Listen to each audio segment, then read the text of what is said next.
그 사랑이라는 제목의 말씀을 함께 나누겠습니다.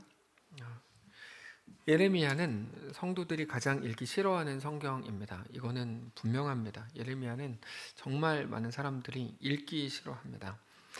계속해서 심판과 징계를 말하기 때문입니다. 근데 지난 주일에도 말씀을 드렸지만 예레미야를 통해서 선포하시는 심판은 사법적 개념이 아니고 애원과 호소다, 이렇게 이제 말씀을 드렸는데요. 집에서 자식을 호되게 혼낸다고 해도 그게 법적인 효력이 있는 꾸중이 아니라 부모의 애원이고 호소죠.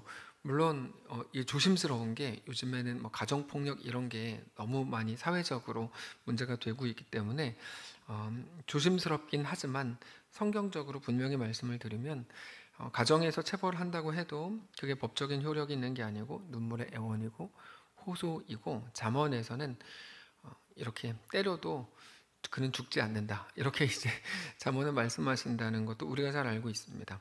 물론 요즘에는 시대적 차이가 있어서 그 꾸중이 어떤 건지에 대해서는 뭐 서로 갑론을박할 수 있겠지만, 지금 말씀드리려고 하는 건 꾸중 자체에 대한 어떤 옳고 그름이 아니고 그렇게 하는 부모의 애원과 호소를 말씀드리는 겁니다. 수요일에도 잠깐 말씀을 드렸지만 그 우리들의 블루스라는 드라마를 제가 잠깐 봤는데 이거 저 되게 좋게 봤거든요. 그러니까 보실 수 있는 분들 보시면 좋겠다, 이렇게 생각이 들 만큼 되게 좋게 봤는데, 거기 보면 그 엄마 옥동인가? 그 엄마는 하여튼 옥동 김혜자 씨는 자기가 할 수 있는 대로 아이를 사랑했다고 하는데 그게 아이한테는 상처가 된 거죠. 그런 일들 뭐 워낙 많을 수 있잖아요. 마지막에 죽기 전에 그 엄마가 자기 아들에게 그렇게 얘기하는 부분이 나옵니다. 그게 맞는 줄 알았다, 이런 얘기죠. 그렇게 하는 건 줄 알았다. 너 좋은 집에서 밥 굶지 않고 살면은 그게 엄마가 해줄 수 있는 거가 전부인 줄 알았다, 이렇게 이제 뭐 얘기하고 서로 화해하는 그런 장면이 나오는데, 지금 말씀드리려고 하는 건 꾸중 자체에 대한 옳고 그름은 뭐 차치하고 그렇게 하는 부모의 애원과 호소입니다. 근데 이스라엘은 그거를 이해하지 못했습니다. 우리 하나님께서 자녀들 이스라엘을 어떻게 사랑하시는지, 하나님이 보이시는 이스라엘에 대한 어떤 결정들이 이스라엘이 볼 때 이해가 너무 안 됐었던 거야. 그래서 이스라엘은 이렇게 말해요. 하나님이 하신 결정은 너네 바벨론에 잡혀간다, 그거였거든요. 너네 바벨론에 잡혀간다.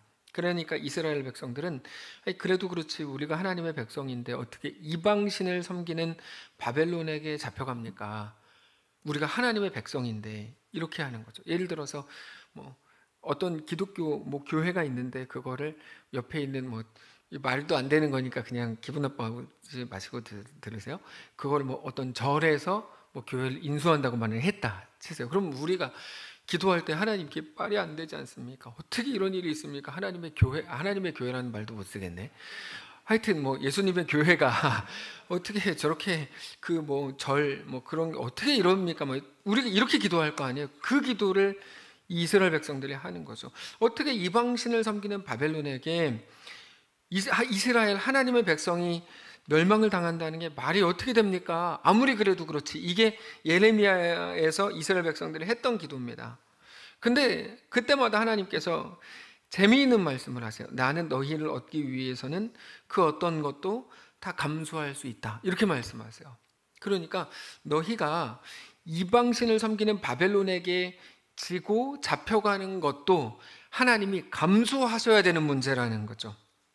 하나님이 감수하신다는 것은 뭐 오전에 잠깐 뭐 언급을 했었었는데, 하나님이 성전에 거하시는 것이기도 하고, 감수하셨다고 그때 오전에도 비슷한 표현을 했어요.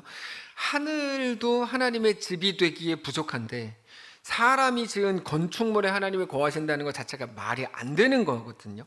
그럼에도 불구하고 하나님께서는 우리와 함께 하시기 위해서 그것을 감수하시기로 하셨다, 오전에 말씀드렸는데, 그것뿐 아니라 우리가 잘 아는 것처럼 성육신 하신 것도 하나님이 인간의 몸으로 오셨으니 감수하신 거고, 고난당하시고 십자가에 죽으시는 것도 다 감수하시는 건데, 예레미야에서는 그것보다 조금 더 깊이 들어가는데, 하나님 자신이 당하신 것들뿐 아니라 하나님의 백성이 이방신을 섬기는 바벨론에게 함락당하는 것도 감수하시겠다고 말씀하세요. 그러면 어떻게 될까요? 하나님의 백성이 이방신을 섬기는 바벨론에게 함락당한다 그러면 하나님의 이름이 땅에 떨어집니다. 왜냐하면 여기 구약 성경들을 보면 항상 나오는 내용이 우리가 이방 민족에게 이렇게 지면 이방 신들이 하나님을 이겼다고 할 건데 그래도 괜찮습니까? 선지자들이 계속 그렇게 기도하거든요. 그러니까 이제 이스라엘과 블레셋이 싸우면 제일 먼저 블레셋이 이겼을 때 하는 행동이 뭐냐면 하나님의 언약궤를 가져다가 뭐 다곤 신전 앞에 두고 뭐 이런 거 많이 했던 거 우리 성경을 통해 기억하실 거예요. 그러니까 하나님의 이름이 바로 땅에 떨어집니다. 이방 민족들은 이스라엘을 욕하고 비난하고 조롱하겠지만 하나님도 우습게 보게 될 겁니다. 근데 잘 생각해 보시면 이스라엘에는 처음부터 명예라는 게 없었습니다. 왜냐하면 이스라엘은 애굽의 노예로 시작한 사람들이지 영광이나 명예로 시작한 사람들이 아닙니다. 그들에겐 처음부터 영광이 없었습니다. 근데 모든 명예와 영광은 하나님이 그 이후로 만들어 주신 거죠. 바로를 무너뜨리고 홍해를 가르고 광야 40년을 지나면서 엄청난 영광을 다 만들어 주셨어요. 네. 그래서 광야 40년을 지난 후에 가나안에 이스라엘 백성들 들어갈 때 가나안의 첫 성인 여리고 사람들이 뭐라고 말하냐면 이스라엘로 인해서 큰 두려움에 빠져 있었는데 그래서 움직이지도 못했거든요. 처음에 여리고 성 사람들이. 근데 정확한 표현으로 보면 이스라엘 민족 때문에 두려워했던 게 아니고 이스라엘의 하나님으로 인해서 두려워했습니다. 이스라엘 백성들은. 자, 지금부터 이제 저분이 졸기 시작했어요. 이스라엘의 영광은 언제나 하나님이 만들어주신 거였습니다. 근데 이스라엘을 온전히 돌아오게 하시기 위해서 모든 자랑과 하나님의 영광을 하나님이 직접 포기하시겠다는 거죠. 이방 민족들이 하나님까지 비웃을 건데 그래도 괜찮습니까? 라고 물어보고 예레미야는 그래, 나는 그렇게라도 너희를 얻을 수만 있다면 나는 어떤 거라도 감수하겠다. 엄청 무서운 거죠. 저는 이 하나님이 너무 무서운 것 같아요. 이 하나님이. 우리가 어릴 때 어린아이들은 엄마 아빠한테 되도하는 걸로 협박하잖아요.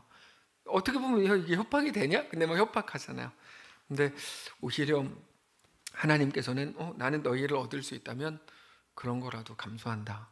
아니 우리 교회가 뭐 어떻게 돼가지고 절이 우리 교회를 인수한다니까요. 예를 들어서 나는 그것도 감수할 수 있다. 예를 들면 그게 예레미야입니다. 그래서 당장 오늘 본문을 보시면 이스라엘은 분명히 하나님의 백성들인데 근데 어떻게 하겠다고 말씀을 하시냐면 무시무시한 내용들을 나옵니다. 23절부터 보시면 보라, 내가 땅을 본즉 공허하고 혼돈하고 공허하며 하늘에는 빛이 없으며 땅은 텅 비게 되고 하늘에 빛도 보이지 않게 될 거다. 24절, 내가 산들을 본즉 다 진동하며 작은 산들도 요동하고, 그러니까 산들이 흔들리고 모든 언덕들도 이제 벌벌 떨게 되고. 25절, 내가 본즉 사람이 없으며 공중의 새가 다 날아갔으며 더 이상 그 땅에 아무 사람도 남지 않게 되고 하늘의 새도 모두 날아가고 없답니다. 26절, 보라, 내가 본즉 좋은 땅이 황무지가 되었으며 그 모든 성읍이 여호와의 앞 그의 맹렬한 진노 앞에 무너졌다. 전에 기름진 땅이었는데 이제는 그 땅이 황무지가 됐고 모든 땅의 성들은 파괴됐답니다. 사람들은 이제 손가락질을 하겠죠. 저기가 하나님의 성 예루살렘이 맞냐? 예를 들어서 저기가 하나님의 백성들이라고 말하는 이스라엘의 막냐? 막 이러면서 막 시끌시끌해지겠죠. 그 소리를 이스라엘 듣는 게 아니고 하나님이 들으실 작정인 거야. 그거를 통해 너희를 얻을 수 있다면 나는 감수하겠다. 근데 하나님께서 그 마음을 변하지 않을 거라고 말씀하세요. 28절, 돌이키지 않겠다. 이로 말미암아 땅이 슬퍼할 것이며 위의 하늘이 어두울 것이라. 내가 이미 말하였으며 작정했고 후회하지 아니하였은즉 또한 거기서 돌이키지 아니하리라 하셨습니다. 그러면서 계속 29절에 이렇게 말씀하십니다. 기병과 활 쏘는 자의 함성으로 말미암아 모든 성읍 사람들이 도망하여 수풀에 들어가고 바위에 기어오르며 각 성읍이 버림을 당하여 거기 사는 사람이 없나니. 그러니까 기병과 활 쏘는 사람들의 함성을 듣는 즉시 성읍의 모든 사람들을 다 도망칠 거고, 실제로 이런 일들이 다 나와요. 다 이런 일들이 다 나옵니다. 다 도망칠 거고 수풀 속으로 다 숨고 바위 틈에 숨고, 그렇게 유다의 성에는 이제 아무도 살지 않는 유령 도시가 되게 될 거다. 30절에 좀 어처구니 없는 말을 나오는데, 유다가 자기들의 죄 때문에 멸망해 가는 건데 그럼 하나님 앞에 돌이킬 생각을 안 하고 유다는 자기들을 도울 나라들에게 기웃거리기 시작합니다. 네. 거기에서 그 위험의 어떤 돌파구를 찾는 거죠. 그래서 30절, 멸망을 당한 자여 너가 어떻게 하려느냐. 너가 붉은 옷을 입고 금장식으로 단장하고 눈을 그려 꾸밀지라도 너가 화장한 것이 헛된 일이라. 연인들이 너를 멸시하여 네 생명을 찾느니라. 붉은 옷을 입고 금장식으로 단장하고 눈을 예쁘게 그려 꾸밀지라도 그거 다 헛되다. 왜냐하면 연인들이 너를 멸시하고 오히려 연인들이 너를 죽일 것이기 때문이다. 그 연인은 애굽입니다. 애굽. 그러니까 애굽에게 표현이 좀 그런데 뭐라고 표현? 유혹하고 이렇게 유혹하기 위해서 나름대로 막 매력적인 말들을 하고 그럴듯한 어떤 제안들을 남유다가 하겠지만, 그러나 애굽은 실제로 애굽은 도울 힘도 없습니다. 돕지도 못하고요. 유다는 언제까지 애굽에게 도움을 요청하겠지만 사실 애굽도 바벨론에게 패배하거든요. 아무것도 도울 수 없는 애굽에게 너 기웃거리는 그 모습이 참 한심하다. 그 고통 소리가 여인의 해산하는 소리 같다. 31절. 내가 소리를 들은즉 여인의 해산하는 소리 같고 초산하는 자의 고통하는 소리 같으니 이는 시온의 딸의 소리라. 그가 헐떡이며 그의 손을 펴고 이르기를 내게 화가 있도다. 죽이는 자로 말미암아 나의 심령이 피곤하도다 하는도다. 이 모든 것들이 그냥 징계고 심판이고 다 그렇게 끝나버리는 완전한 멸망이어야 하는데, 그게 아니고, 그런 사법적인 판결이 아니고 이 모든 것들을 다 하나님의 애원이고 호소다. 이게 이제 예레미야입니다. 단순한 위협이라는 말이 아니고 진짜 멸망으로 끝나긴 하거든요. 멸망당합니다, 남유다가. 근데 우리는 우리 눈에 보이는 대로 순간 느껴지는 대로 말하고 생각하고 판단하는 거에 굉장히 익숙해서 오늘 본문과 같은 예레미야는 읽기도 싫은 겁니다. 근데 이 본문에서 우리는 하나님의 사랑을 볼 수 있어야 하는 거죠. 하나님의 애끓는 사랑, 그 마음과 이스라엘 백성들에 대한 하나님의 깊은 마음까지 볼 수 있어야 합니다. 하나님이 내가 감수하겠다 이거죠. 너가 정말 훌륭한 사람 되고 정말 좋은 아이가 될 수 있게 아빠가 감수하겠다, 이런 거예요. 그 하나님의 놀라운 사랑은 오늘 우리에게도 동일한 방식으로 역사하십니다. 그래서 둘째 아들을 집 나가겠다고 했을 때 아버지는 예수님의 예화 속에 있는 내용이지만 잡지 않으시죠. 이게 이제 우리가 생각하는 상식으로는 당연히 잡아야 되거든요. 잡아야 되잖아요. 근데 예수님은 잡지 않으시죠. 그리고 나가라. 이게 뭐냐면 감수하시는 거거든요. 감수하시는 거예요. 하나님께서 하나님의 때에 모든 것들이 합력하여 선을 이루어내실 것이기 때문에 감수하시기로 하죠. 우리는 우리 앞에 일어나는 모든 못마땅한 일들에 대해서 하나님께 대항하고 원망하고 불평합니다. 그게 당연하다고 여깁니다. 그러나 어떤 상황, 어떤 순간에도 우리에게 대한 우리 하나님의 놀랍고도 완전한 사랑을 기억하실 수 있기를 원합니다. 어떤 상황에서도 하나님은 우리를 사랑하시고, 어떤 상황에서도 사랑하신다는 게 그냥 다 허용하신다, 그러니까 다 잘되게 해주신다, 이런 말이 아닙니다. 우리를 어떤 상황 속에서도 사랑하시고, 둘째 아들 또 이야기하면, 둘째 아들 집 나갔을 때 아버지는 계속 아직도 거리가 먼데 그 아이를 계속 기다렸죠. 집 나가서 너 이놈 새끼 죽어라 이렇게 하지 않고 집 나갔는데도 그 순간에도 계속 사랑하는 거죠. 계속 사랑하잖아요. 기다리고 또 기다리죠. 저는 그래서 이 개념이 과연 우리에게 있을까? 이렇게 생각을 하는데 성경에 나오는 개념으로는 분명히 그렇습니다. 집을 나갔는데 어떻게 사랑을 하죠? 사랑을 한답니다. 그래서 우리에게 소망이 있답니다. 박신희 사님 기도하신 것처럼. 그래서 우리에게 하나님으로 인한 소망이 있는 거죠. 하나님이 우리에게 대한 사랑. 그래서 오전에 나눈 것처럼 자기 아들을 아끼지 않고 모든 사람을 위하여 내주시니가 어찌 그 아들과 함께 우리에게 모든 좋은 것들을 주시지 않겠느냐를 이 개념으로 이해하시면 훨씬 이해가 쉬워요. 이거야. 하나님이 자기 아들을 아끼지 않고 우리에게 내줄 만큼 감수했다. 아들을 내어주는 것조차 감수했다. 이거야. 그렇다면 그 이후의 모든 것들은 더 감수하시지 않겠느냐? 무시무시한 말이죠. 무시무시한 말이죠. 근데 우리를 진짜 얻으실 작정인 것만큼은 분명해요. 그게 우리 자신감이 돼야 되는 거죠. 예전에 제가 한번 표현했던 건데, 그래서 우리는 망할 자신이 없는 겁니다. 여기서 말하는 거는 사업을 말하는 게 아니고 우리는 지옥 갈 자신이 없습니다. 전 확신합니다. 전 죽어도 지옥 안 갑니다. 모르셨죠? 저 진심이에요. 진심으로 제 말씀. 저 장난치는 거 아니에요. 설교 장난은 안 하는데 진심으로 전 지옥 갈 자신이 없습니다. 근데 지옥 갈 게 두려우신 분들은 저를 찾아오세요. 네, 제가 똥침을 놔드릴게요. 근데 우리는 사실 지옥 갈 자신이 없어요. 그 이유는 오직 하나님 때문이에요. 지금 세 분이 저를 비웃고 계세요. 근데 진심입니다. 그게 우리의 신앙이에요. 이게 신앙이에요. 둘째를 얻으시기 위해서 아버지는 그 긴 세월을 눈물로 지새는 일을 맞이하기로 했죠. 그게 우리에게 대한 하나님의 사랑입니다. 제가 지금 말씀드렸던 그 지옥 갈 자신이 없다는 것은 칼빈의 말입니다. 이렇게 해야 또 믿으시지, 그죠? 네. 오늘 우리에게 대한 하나님의 사랑을 말씀을 통해서 확인하실 수 있기를 원합니다. 우리는 습관적으로 우리 앞에 있는 모든 상황을 가지고 우리에게 대한 하나님의 사랑을 확인하려고 합니다. 바벨론이 우리를 쳐들어오는 것 같으면 나를 사랑하지 않는 거 아니에요? 바벨론이 우리 이길 것 같으면 우리가 우리를 버린 거 아니에요? 그럴 수 없습니다. 우리 앞에 있는 상황이 아니라 말씀을 통해서 하나님이 누구신지 확인을 해야 합니다. 하나님은 우리를 얻으시기 위해서 그 어떤 고통과 눈물까지도 감수하실 작정입니다. 그게 우리가 맞이하게 될 고난주간입니다. 고난주간은 사실 하나님의 선언입니다. 나는 이렇게까지 감수한다. 그렇죠? 자기 아들을 아끼지 않고 내주시니까 어찌 그 아들과 함께 모든 것을 내주지 않겠느냐? 모든 것을 감수하시기로 이미 작정하신 거죠. 모든 영광을 버리시기로 했고, 모든 조롱을 듣기로 하셨고, 모든 눈물을 흘리시기로 했습니다. 그 모든 것을 버리면서까지 결국에 우리를 얻으시기로 한 겁니다. 그러니까 우리 삶이 얼마나 고달프겠어요. 얼마나 고달프겠어요. 예전에 이런 예를 하나 들었던 적이 있는데요.